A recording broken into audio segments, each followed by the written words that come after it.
is months ago now. And to this day, I think the most Americans still feel like we don't have an honest set of answers.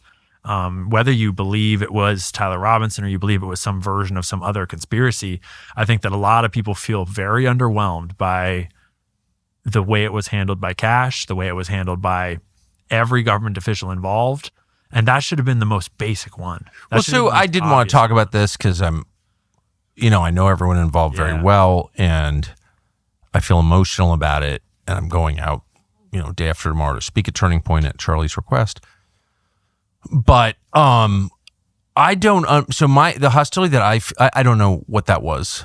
The onus is on the government to prove it was a lone gunman. Okay, that's up to them, not up to me.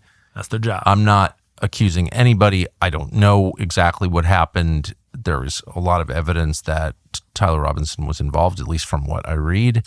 Yep. If those text messages are real and the murder weapon is, I'm willing to believe anything, but I do think it's up to them to prove it to us. Yeah.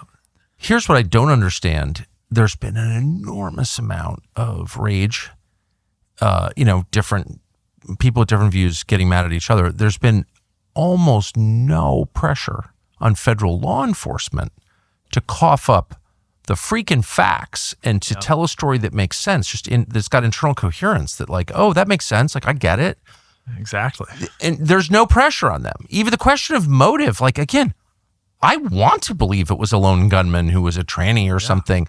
I want to believe that. That is a lot better of an answer, a lot more comfortable. 100%. I want that. By the way, I'm a middle-aged man. I'm a normie. I don't want to believe anything other than what they tell me. But they've made it impossible for me. Yeah. So, but I don't understand the motive. They're well, transgenderism, which obviously I'm opposed to. But okay, was he transgender? Was he on hormones?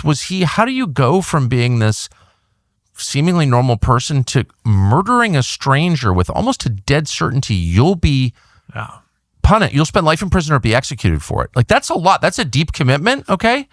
Yeah.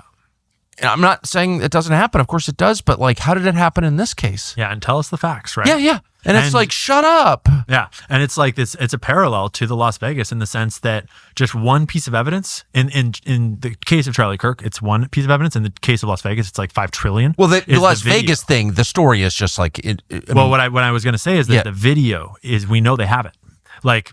In Vegas, we know that there's surveillance footage of the entire city. We know that every hotel has footage of everything that happened. And we know that they could release it, and we could see these alleged gunmen. We could see these fake 911 calls, right? And in Charlie's case, we know that the camera that they released footage of this guy running across the roof, that camera sees the whole roof. That camera sees the shooting position clearly. I went there myself. And so it's if you have the video of the shooter running to get off the roof, you have the video of him taking the shot. And so it's these little things where you don't take that step to release the evidence that is so in our faces, to just give a little bit of trust to the public, to clarify things. It's why don't you take this step for trust?